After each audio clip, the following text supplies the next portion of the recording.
Madrid, the capital of Spain, and today the center of the cycling world with American Sepp Kuss standing on top of the 2023 Vuelta España.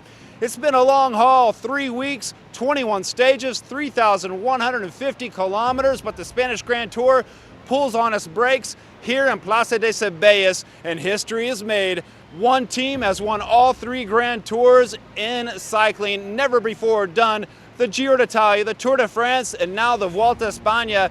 And to make things even more interesting, they've done it with 3 different riders on site in Madrid, where Australian Kaden Groves won from an escape, sprinting to victory ahead of Filippo Ganna and Nico Denz. Stage 21, 101 kilometers, the first kilometers of fiestas, mostly for Jumbo-Visma in the top 3 spots in the classification. Sepp Kuss, Jonas Vingegaard, and Primož Roglič first, second, and third respectively. Celebrations also for Kaden Groves in the green jersey and Remco Evenepoel, winner of 3 stages, and the mountains jersey. This stage, starting from the suburbs, working counterclockwise to Madrid's heart.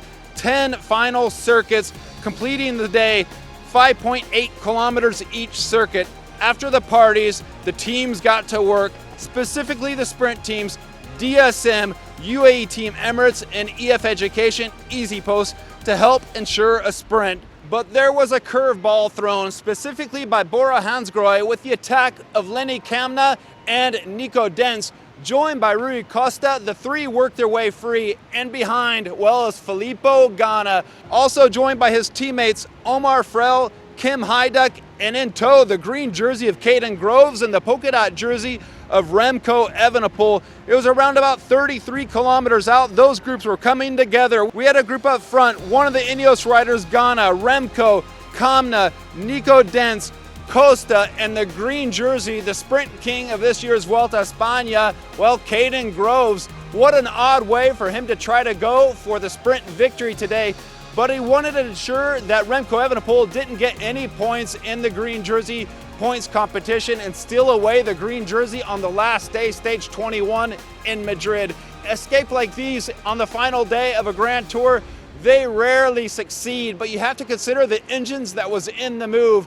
Remco Evenepoel, winner of 3 stages already. Filippo Ganna, individual pursuit world champion, team pursuit Olympic champion with Team Italy. Nico Denz, Kamna, Costa, and of course Kaden Groves. They were all doing equal pulls, even Kaden Groves, but after he got the bonus sprint, he was ensured at least he would get the green jersey just as long as Remco Evenepoel wouldn't win the sprint.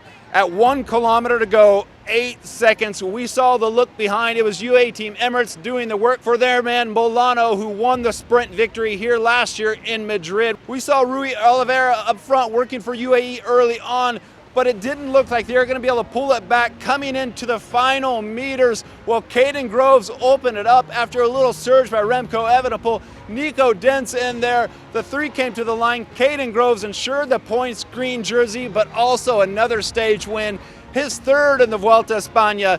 And if we're looking at the stage results, behind Ganna, Denz, Wells, Hugo Page, Ivan Cortina Garcia, Rui Costa was there in 6th spot. But you could see the group was right there, right on the tells, merging together as Kaden Groves celebrated sprint victory here in Madrid. And it was history being made, a sporting trilogy that was never done before in cycling. That is, until today, all 3 Grand Tours by one single team, Jumbo-Visma. They went on a rampage this 2023 season. It was Primož Roglič taking on Geraint Thomas to win in a nail-biter finish of the Giro d'Italia. Jonas Vingegaard, well, he took his 2nd Tour de France victory, beating out others, including Tadej Pogačar. And then here, American Sepp Kuss winning the Vuelta España. And what's unique about their sporting trilogy, pulling off all 3 Grand Tours? Well, they did it with 3 different riders, and the 3rd going to the helper, the guy that was always there to help Jonas and Primož to all their Grand Tour victories. And to make things even more impressive, they won the 3rd Grand Tour in the season, also sweeping the podium at the same time. And this is the first time a podium has been swept in a Grand Tour. And you'd have to go back to the 1966 Vuelta España by Team Kuss to see a podium swept in a Grand Tour. And they did it, and with American Sepp Kuss, who had already raced the Giro d'Italia and Tour de France this year, completing all 3 Grand Tours and finishing on top of the 3rd. And if you're looking at the GC, well, Sepp won 17 seconds over Vingegaard, 1 minute, 8 seconds over Roglic. 4th place, the first non-Jumbo rider, Juan Ayuso 3:18, Mikel Landa 3:37, Enric Mas 4:14. And what we saw yesterday was Alexander Vlasov overcame his teammate Keanu de Brooks for 7th spot in the overall. Keanu de Brooks taking 8th place overall.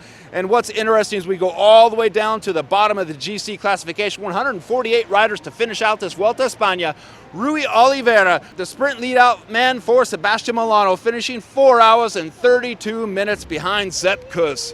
Now the 29-year-old becomes the first U.S. rider to win a Grand Tour in 10 years, rolling it back to 2013.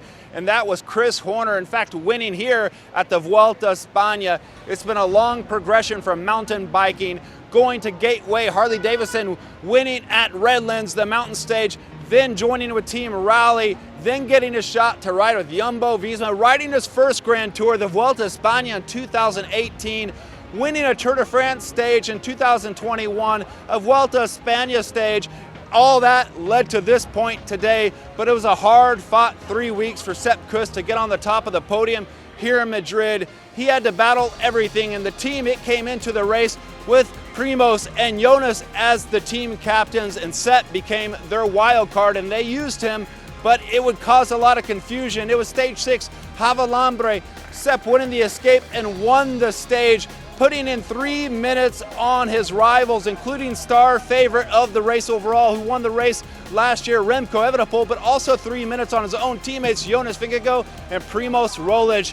They used him in the red jersey to put the pressure on their rivals. Remco Evenepoel cracked on the Tourmalet stage.